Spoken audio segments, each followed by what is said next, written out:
El siguiente relato nos llegó al correo, cuidadosamente escrito, y a los pocos minutos fue borrado.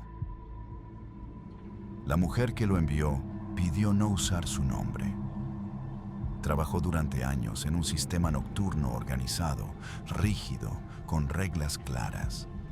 Según lo que recuerda, su vida laboral comenzó desde muy joven. A ella y a otras chicas las reclutaron pequeñas y crecieron dentro de una rutina que con el tiempo dejó de parecer extraña.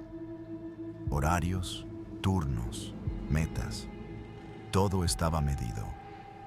Para cuando fue adulta, ese mundo ya le resultaba normal. No lo idealizaba, pero tampoco lo cuestionaba. Era su realidad. El lugar funcionaba bajo un esquema que el jefe llamaba orden. Cada semana colocaba una tabla visible para todas. Ahí aparecían los nombres y un puntaje. Ventas, constancia, puntualidad, actitud. No había gritos ni castigos públicos. El control venía de los números. Estar arriba significaba estabilidad. Estar abajo, problemas. Ella solía ocupar los primeros lugares. Una noche, el jefe reunió al grupo. Anunció un incentivo nuevo. Dijo que la trabajadora con el puntaje más alto recibiría vacaciones pagadas y un viaje como dama de compañía. No habló de romance ni de privilegios personales. Era una estrategia más para que la carga no se sintiera tan pesada. Rifas, premios, descansos. Para ella fue solo eso, un reconocimiento. Aún así, se emocionó. No por el viaje en sí, sino porque confirmaba que su esfuerzo tenía peso. Esa semana apareció en la tabla como primer lugar. Desde ese momento, algo cambió. Eva, su amiga más cercana, dejó de ser la misma. Llevaban años compartiendo turnos, mensajes, silencios. Eva había sido su apoyo en momentos difíciles, pero tras el anuncio, la comunicación se volvió fría. Mensajes cortos, respuestas tardías. A veces, ninguna respuesta. Cuando coincidían, Eva evitaba mirarla directamente. Ella pensó que era cansancio o estrés. No quiso forzar una conversación. Pocos días después, comenzaron los malestares. Primero náuseas repentinas, luego episodios más intensos. Vomitaba una sustancia oscura, espesa, que no sabía describir. Se asustó y acudió al médico. Estudios completos, análisis, revisión tras revisión. El diagnóstico siempre era el mismo. No tenía nada. Estaba bien, pero no lo estaba. Su cuerpo empezó a fallarle.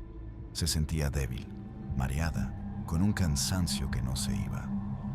En el trabajo, todo se complicó. Clientes que antes regresaban dejaron de hacerlo. Citas que parecían seguras se cancelaban. Errores mínimos se convertían en problemas grandes. Su puntaje comenzó a bajar sin explicación. Mientras tanto, Eva seguía distante. La fecha del viaje se acercaba y en lugar de sentirse mejor, ella empeoraba. Perdía peso, concentración, ánimo. Dormía mal. Sentía que algo se le escapaba de las manos. Una compañera mayor, al verla así, le habló con franqueza. Le dijo que no todo se resolvía en hospitales, que a veces, cuando todo se viene abajo sin razón, hay que buscar ayuda por otro lado. Al principio no quiso escuchar, pero el miedo pudo más. Aceptó ir a ver a un curandero. El relato continúa a partir de la visita que ella aceptó hacer casi sin esperanza. Según lo que escribió, llegó con el curandero debilitada, cansada y con miedo. No buscaba respuestas sobrenaturales, solo entender por qué su cuerpo y su vida se estaban viniendo abajo sin una causa clara. El hombre la escuchó con atención, no la interrumpió. Le pidió que hablara de su trabajo, de los cambios recientes, de las personas cercanas. Cuando mencionó la tabla de puntajes y el viaje, el curandero le pidió que se detuviera ahí. Luego preguntó por su círculo más cercano. Ella habló de Eva, de cómo habían sido inseparables y de cómo, sin una discusión directa, todo se había enfriado. El curandero tomó unos objetos, hizo preguntas que ella nunca había contestado en voz alta y, tras unos minutos, le dijo algo que la dejó paralizada. Lo que estaba viviendo no era un solo problema, sino varios trabajos acumulados, bloqueos, amarres, cargas hechas por envidia. No eran recientes y no eran improvisados. Cuando ella preguntó quién, el nombre salió sin rodeos. Eva. El curandero describió detalles que nadie más conocía. El momento exacto en que empezaron los síntomas. La semana en que subió al primer lugar. La intención detrás de cada cosa. Eva, según le explicó, había recurrido a rituales para quitarle oportunidades, enfermarla y desplazarla antes de que el jefe tomara la decisión final. Ella se negó a creerlo al principio. Pensó que era una coincidencia cruel. Pero mientras el curandero hablaba, recordó miradas, silencios, mensajes sin respuesta. Todo encajaba de una forma que le dio más miedo que alivio. El trabajo fue retirado con dificultad.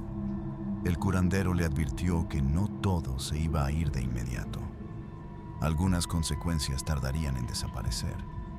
Aún así, en los días siguientes, los vómitos cesaron. El malestar comenzó a bajar poco a poco. No fue inmediato, pero fue real. Cuando recuperó fuerzas, decidió hablar con el jefe. No lo hizo desde el enojo, sino desde la necesidad de detener lo que estaba pasando. Le contó todo: el sistema de puntajes, la ruptura con Eva, la consulta y lo que le habían dicho. El jefe no se rió ni dudó. Confrontó a Eva ese mismo día. No hubo discusión larga. Eva no negó nada. Fue despedida de inmediato. Desde ese momento, nadie volvió a verla. No regresó por sus cosas. No respondió mensajes. Ninguna compañera supo a dónde se fue. Simplemente dejó de existir dentro de ese mundo. Ella siguió trabajando. Con el tiempo, su cuerpo se estabilizó y su rutina volvió a la normalidad. Nunca volvió a ocupar el primer lugar de la tabla, pero tampoco quiso hacerlo. Había entendido que la competencia, en ese entorno, podía ser peligrosa. Nunca supo qué pasó con Eva. Solo sabe que, desde el día en que fue despedida, su nombre dejó de mencionarse, como si jamás hubiera estado ahí. El siguiente relato fue un comentario de Facebook que contó su experiencia. Según lo que relata, el lugar donde trabajaba no era improvisado. Funcionaba bajo un sistema de sobreexplotación bien definido. Había reglas estrictas, guardias vigilando y un jefe que decidía absolutamente todo. Quién trabajaba, con quién, a qué hora y en qué condiciones. Negarse no era una opción real. Aceptar era parte de sobrevivir ahí dentro. Un día llegó un cliente distinto a los demás. No era alguien que despertara interés ni simpatía. Ella lo describe como un hombre desagradable, con una presencia que incomodaba desde que cruzaba la puerta. Sin embargo, también era alguien con mucho dinero, negocios importantes y contactos. Eso lo cambiaba todo. El jefe intentó rechazarlo al principio. Le dijo que las chicas estaban indispuestas, que no era un buen momento. El hombre respondió sin alterarse. Pagaría 10 veces más el precio habitual por cada una. La cifra fue suficiente. El jefe aceptó de inmediato y dio instrucciones claras a los guardias. Ese cliente no debía irse sin lo que había pedido. Las obligaron. El hombre no pidió a todas al mismo tiempo. Empezó con una de las chicas más nuevas. Al día siguiente, solicitó a otra. Así, una por una. Cada jornada, el ambiente se volvía más pesado. En los descansos, hablaban entre ellas en voz baja. Lo que el hombre exigía no era normal. Eran prácticas extremas, cosas que ninguna habría aceptado por voluntad propia. No importaba el dinero. Todas quedaron marcadas por lo que les tocó vivir. Aún así, ninguna denunció. El miedo era mayor. Además, el hombre les entregaba dinero directamente a ellas, cantidades enormes, con la condición de que no dijeran nada. Mientras más degradante era lo que pedía, más pagaba. El jefe reforzaba la presión, recordándoles que gracias a ese cliente se estaban cubriendo deudas, pagos atrasados y gastos urgentes del lugar. La protagonista empezó a contar los días con terror. Sabía que tarde o temprano le tocaría. Discutió con sus compañeras posibles salidas, pero ninguna veía una opción real. Negarse significaba represalias. Huir, consecuencias peores. El sistema estaba hecho para que no hubiera escapatoria. Cada noche dormía menos. La ansiedad se le acumulaba en el cuerpo. Pensaba una y otra vez en cómo evitar que ese hombre la tocara. Fue entonces cuando recordó a su tía. Desde niña, esa mujer la había ayudado en momentos difíciles con prácticas que nunca se hablaban en voz alta. Brujería, protección, trabajos para cerrar caminos. La llamó. Le explicó la situación con palabras entrecortadas. La tía no se sorprendió. Le dijo que no buscara lastimarlo gravemente, porque eso siempre tenía un precio.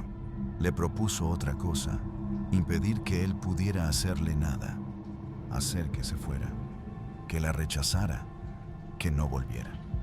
El plan se preparó como si fuera parte del trabajo. Algo discreto, integrado al servicio. La tía le explicó cada paso, cómo protegerse antes y qué no debía hacer bajo ninguna circunstancia. La protagonista aceptó, aunque el miedo no desapareció. El día se acercaba. Sabía que cuando llegara su turno, no habría marcha atrás. Todo dependía de que ese plan funcionara. El relato continúa con el día que ella llevaba semanas temiendo. Según lo que escribió, despertó con el cuerpo tenso y la mente en blanco. Sabía que no podía fallar. Antes de salir, siguió exactamente las instrucciones que su tía le había dado. Usó una pomada espesa, de olor fuerte, que debía servirle como protección. Le advirtieron que no se saltara ningún paso. Horas después, el hombre llegó. Desde que entró, volvió a sentirse ese ambiente pesado que ya conocían. La mirada del cliente era impaciente, exigente. Él daba órdenes como si el lugar le perteneciera. Nadie lo contradijo. Los guardias cerraron las puertas. El jefe evitó mirarla a los ojos.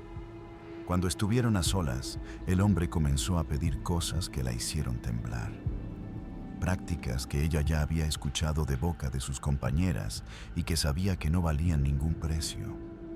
Antes de que avanzara más, respiró hondo y le dijo que, para que todo fuera más o mejor, podían usar un lubricante especial que tenía.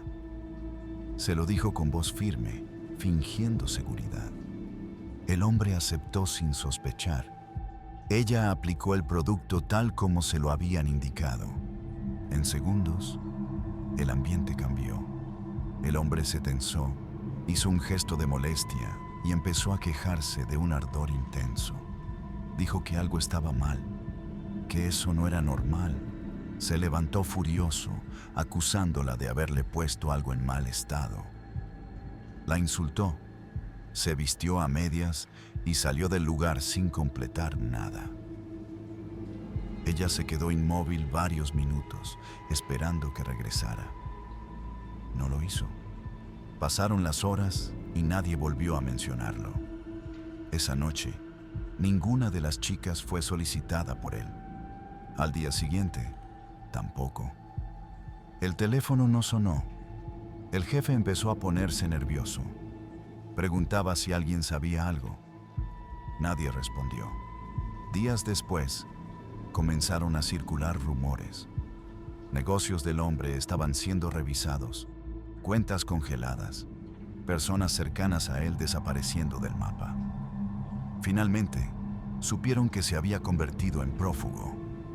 Ya no tenía el poder que lo hacía intocable. La protagonista y sus compañeras quemaron lo que quedaba del ritual, tal como se les había indicado. No querían que nada siguiera atado a ellas. Desde ese momento, el hombre no volvió a aparecer. Nunca más llamó. Nunca regresó. Ella escribió que sabe que lo que hizo estuvo mal, pero también sabe que no encontró otra salida. No buscó venganza ni daño permanente. Solo sobrevivir. Después de eso, dejó ese lugar. No volvió a trabajar bajo ese sistema. Algunas de sus compañeras también se fueron.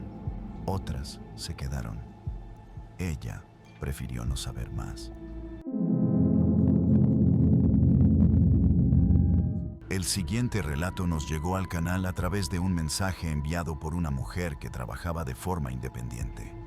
Según lo que recuerda, ella atendía únicamente en moteles dentro de su zona. Evitaba casas particulares y lugares desconocidos. Esa regla le había permitido trabajar durante años sin problemas. Una tarde recibió una solicitud común. Al llegar al motel, notó que el cliente era un hombre de alrededor de 40 años. Tenía una forma de hablar extraña, algo tensa, pero no hizo nada que encendiera una alerta real. El servicio se realizó sin incidentes. Días después, el mismo hombre volvió a contactarla. Repitieron el encuentro, luego una tercera vez. En total, se vieron alrededor de 5 ocasiones. Con el paso del tiempo, empezaron a platicar más. Él parecía interesado en conversar, en sentirse acompañado. La confianza se fue construyendo sin que ella lo notara del todo. En una de esas llamadas, el hombre le dijo que no tenía dinero para el motel, pero sí para pagarle directamente. Le propuso que fueran a su casa. Ella se negó de inmediato. No era una regla flexible. Él insistió.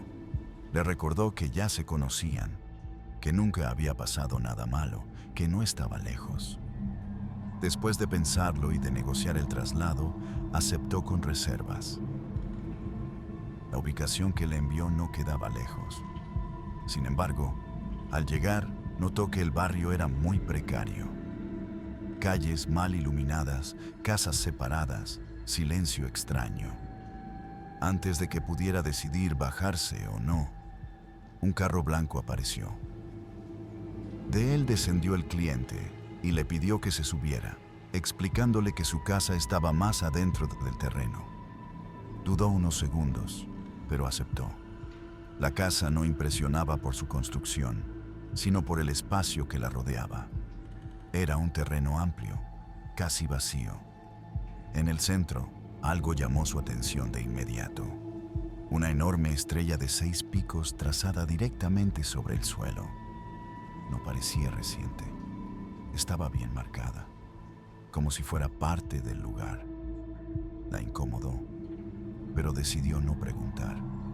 Dentro, el hombre le dijo que no tenía prisa, que no buscaba algo inmediato. Le ofreció más dinero por quedarse a platicar y hacerle compañía. Ella aceptó. Pasaron horas hablando de cosas sin importancia.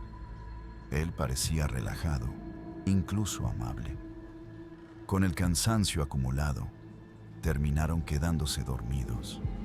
Ya entrada la noche, ella despertó de golpe. Una luz naranja iluminaba su rostro. Al principio pensó que era un auto, pero el brillo era constante. Se levantó con cuidado y se asomó por la ventana. En el centro del terreno, justo donde estaba la estrella, había una fogata enorme. Alrededor, varias personas vestidas con túnicas negras estaban tomadas de la mano. No hablaban entre ellas, solo permanecían quietas, formando un círculo perfecto. Sintió un nudo en el estómago. En ese momento, el hombre despertó y la vio mirando. Su expresión cambió por completo. Se levantó rápido y le pidió en voz baja que se escondiera. Le rogó que no dijera nada, que no saliera del cuarto bajo ninguna circunstancia. Le dijo que su familia no era buena gente y que, si la veían, las cosas podían ponerse muy mal. Antes de irse, abrió un cajón y sacó una túnica negra. Mientras se la ponía, le explicó que por haber llegado tarde y quedarse dormido, lo iban a castigar. Le suplicó que no mirara por la ventana y que, pasara lo que pasara, no intentara salir. Ella asintió, pero el miedo no la dejó obedecer del todo. El relato continúa desde el momento en que él salió del cuarto con la túnica puesta. Según lo que escribió, cerró la puerta con cuidado y le pidió una vez más que no se moviera. Apenas se fue, ella volvió a acercarse a la ventana, incapaz de controlar la necesidad de entender qué estaba pasando. Desde ahí vio cómo el hombre caminó hasta el centro del terreno. Apenas llegó a la estrella, 2 o 3 personas del grupo se separaron del círculo. Llevaban algo en las manos. Con movimientos rápidos, comenzaron a golpearlo. No eran empujones ni una discusión, eran castigos. Él no se defendió, solo agachó la cabeza y soportó los golpes. Después, lo obligaron a colocarse dentro de la figura marcada en el suelo. El resto del grupo volvió a tomarse de las manos. Empezaron a entonar cantos que ella no entendía. No sonaban como rezos conocidos. Eran frases repetitivas, graves, dichas al mismo ritmo. La fogata creció y la luz naranja iluminó todo el terreno. Luego ocurrió algo que la dejó paralizada. Varias personas se acercaron a unas jaulas que estaban cubiertas con cobijas oscuras. Al destaparlas, vio animales de distintos tamaños: gatos, perros, gallinas, incluso animales más grandes. Todos tenían algo en común: eran completamente negros. El grupo los fue sacando uno por uno y llevándolos al centro del círculo. Ella no pudo apartar la mirada. No va a detallar lo que siguió.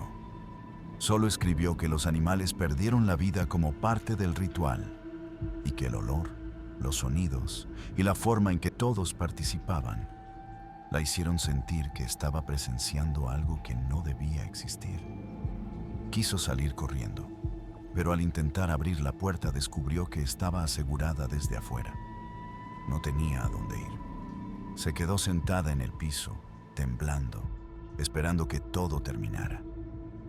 El ritual se extendió durante horas. Los cantos no se detenían. La fogata seguía ardiendo.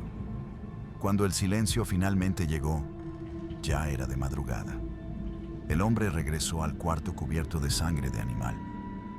Su expresión no era agresiva, sino agotada. Le dijo que entendía perfectamente si no quería volver a verlo nunca. No intentó tocarla, no intentó retenerla. Solo le pidió que se fuera sin hacer preguntas. Ella no dijo una sola palabra. Solo pidió que la llevaran a casa. Él hizo una llamada y, minutos después, llegó un conocido suyo que trabajaba como chofer por aplicación. Durante el trayecto, ella no habló, no lloró, no reaccionó. El conductor tampoco hizo preguntas. Al llegar a su domicilio, le pagaron y se fue. Esa noche no pudo dormir.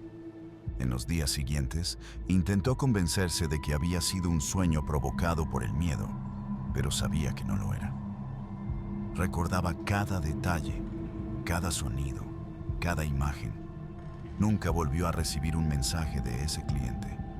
No volvió a contactarla. No apareció de nuevo en su zona, como si hubiera desaparecido. Él le escribió que lo más aterrador fue darse cuenta de lo fácil que había sido confiar, que durante semanas lo había visto como un hombre normal, educado, incluso amable, y que esa noche entendió que muchas personas esconden cosas que solo salen a la luz cuando nadie más está mirando. El siguiente relato nos llegó al canal a través de un mensaje enviado por Reddit de una mujer que trabajó durante años en turnos nocturnos. Según lo que recuerda, llevaba tiempo trabajando por citas. Conocía los riesgos, sabía leer actitudes y había aprendido a poner límites. Por eso, cuando aquel cliente apareció por primera vez, no encontró nada que encendiera una alerta inmediata. Era educado, hablaba poco y pagó completo sin negociar. No pidió nada fuera de lo acordado. La cita terminó sin incidentes. Sin embargo, desde esa primera vez, quedó una sensación extraña. No miedo, sino incomodidad. Como si el hombre hubiera estado más atento de lo normal. No a su cuerpo, sino a ella. A cómo respiraba, a cuándo se quedaba en silencio, a los pequeños gestos que uno no nota. El cliente volvió a contactarla días después. Pidió la misma habitación a la misma hora. La cita se repitió casi igual. Luego una tercera vez. Para entonces, ella empezó a notar algo inquietante.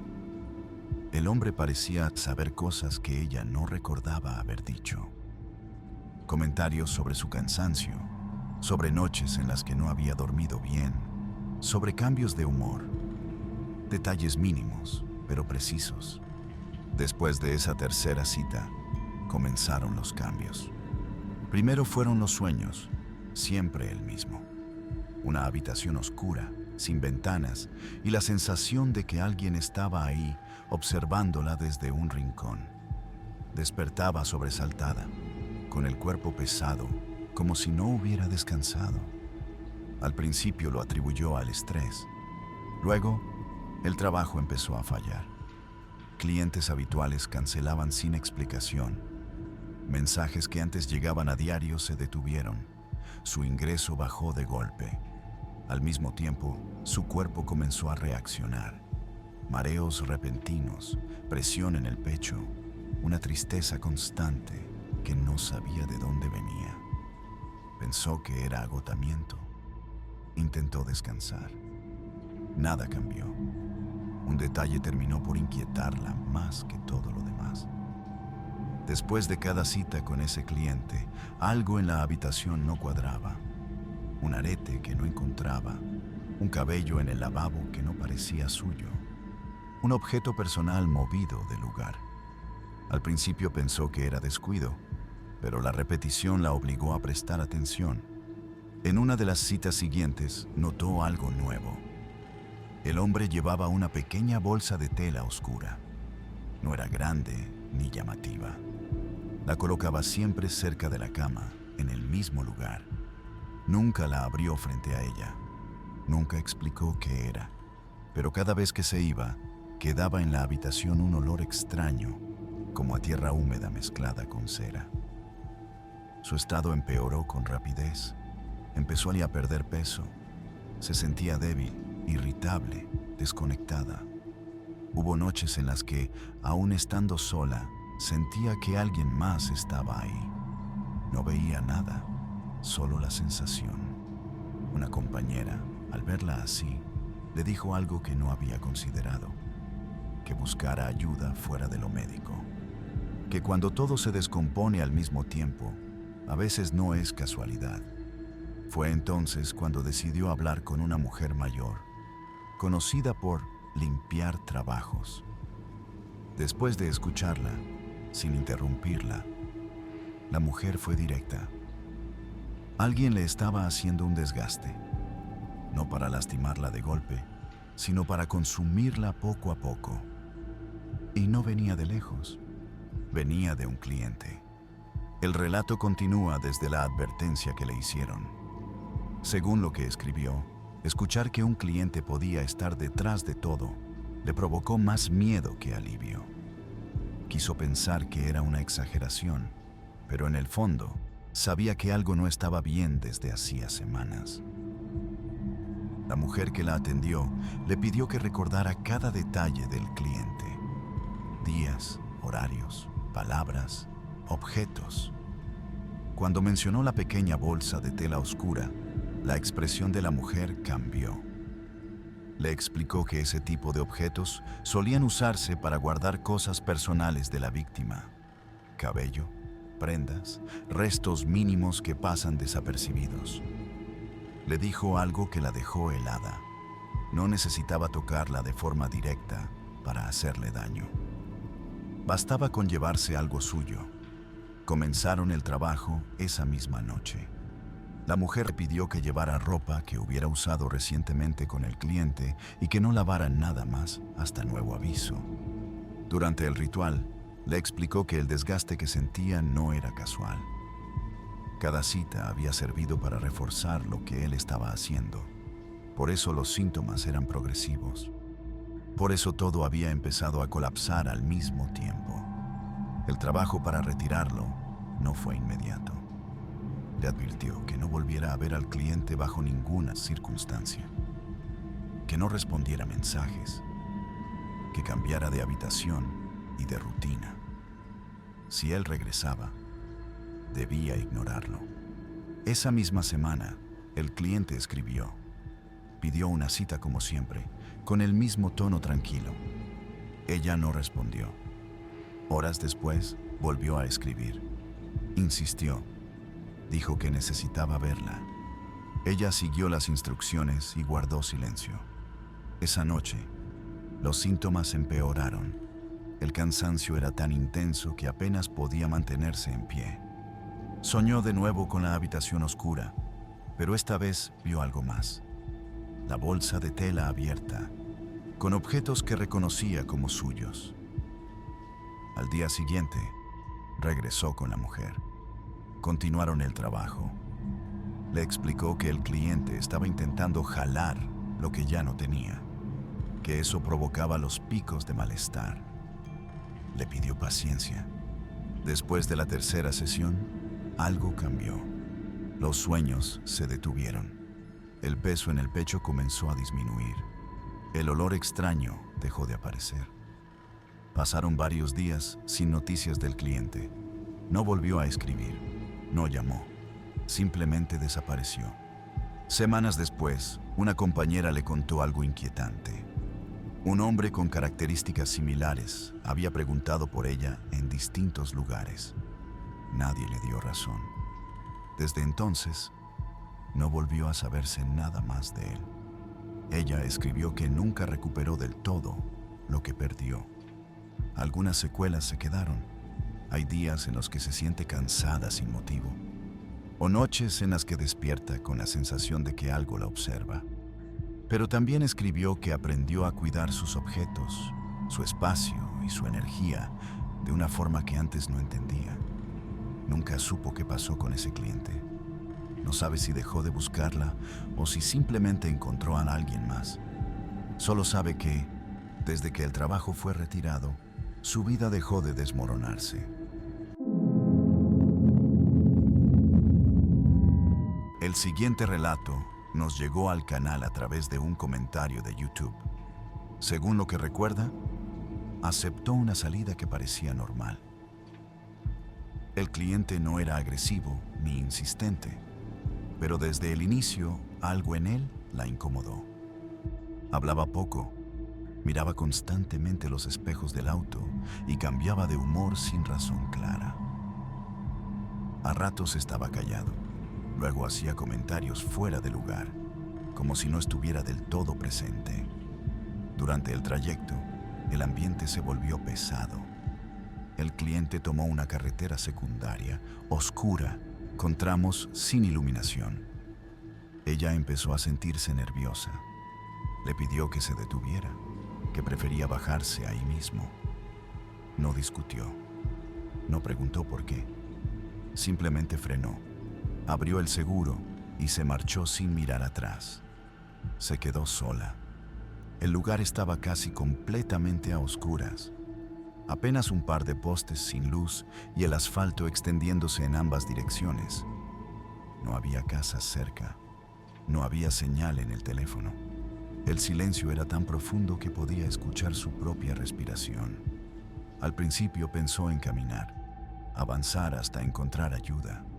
Dio unos pasos, pero algo la hizo detenerse.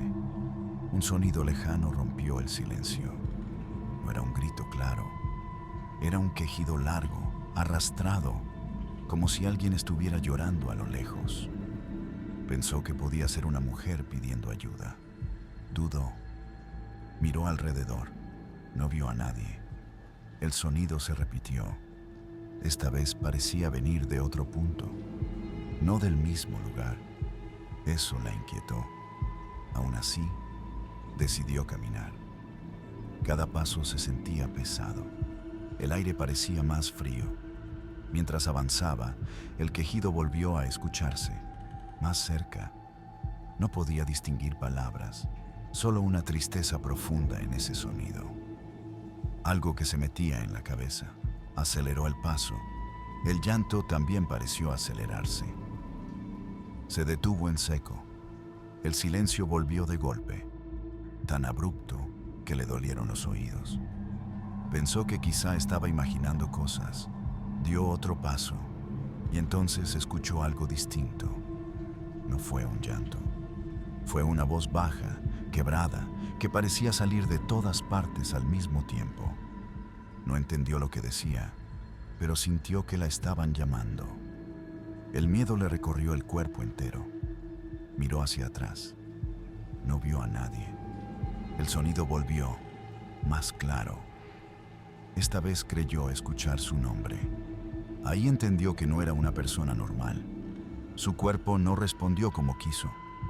Intentó correr, pero las piernas le pesaban. El aire se volvió denso. El quejido regresó, ahora más fuerte, rodeándola sin mostrarse.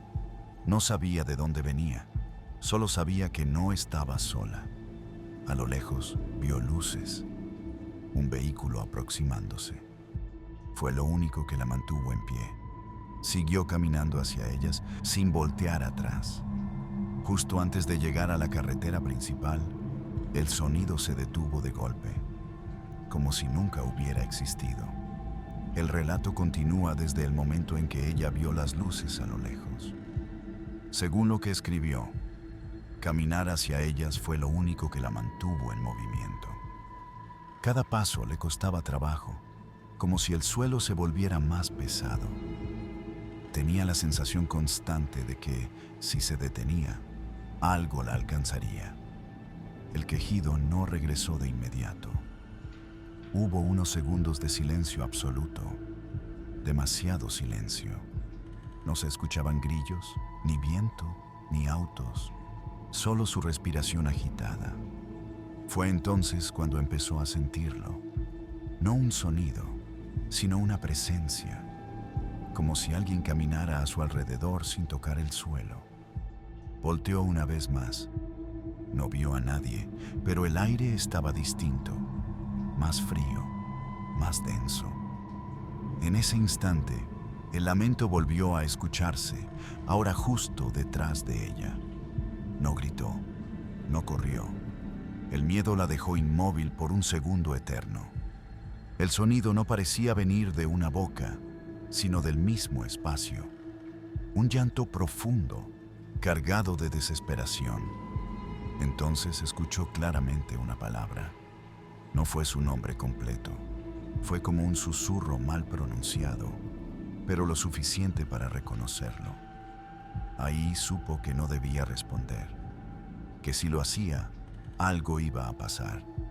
Apretó los dientes y siguió caminando sin mirar atrás. El sonido comenzó a desplazarse, a veces a la izquierda, a veces a la derecha. Nunca adelante, como si algo la rodeara, probando su miedo. En un punto, el llanto se transformó en un arrastre, como pasos lentos sobre el asfalto. No eran pisadas normales, eran irregulares, desacompasadas. Las luces del vehículo se acercaban cada vez más. Ella levantó la mano para hacer señas, pero no se atrevió a gritar. Sentía que si abría la boca, algo entraría. Cuando el auto pasó junto a ella, el conductor disminuyó la velocidad. Ella no pensó. Abrió la puerta y subió de golpe. El hombre se sorprendió, pero no dijo nada. Arrancó de inmediato. En el momento en que el vehículo avanzó, el sonido desapareció por completo. No se fue alejando. No se apagó. Simplemente dejó de existir. Ella se quedó mirando por la ventana, esperando ver algo reflejado en la oscuridad. No vio nada. El conductor le preguntó si estaba bien. Ella solo le pidió que no se detuviera. El resto del trayecto lo hizo en silencio. Al llegar a un lugar iluminado, sintió que el cuerpo por fin le respondía. Temblaba sin control. El hombre quiso llamar a alguien, pero ella le pidió que no lo hiciera. Solo quería llegar a casa. Esa noche no durmió. En los días siguientes, trató de convencerse de que había sido el miedo, el cansancio o la sugestión. Pero algo no la dejaba tranquila. A veces, al quedarse en silencio, creía escuchar el mismo quejido muy lejos. Nunca cerca, nunca claro. Solo como un recuerdo que no se iba. Desde entonces, evita trabajar en carretera. No acepta trayectos largos ni lugares aislados. Dice que aprendió a escuchar su intuición, porque esa noche, bajarse del auto fue lo que la salvó, aunque lo que vino después casi la quiebra.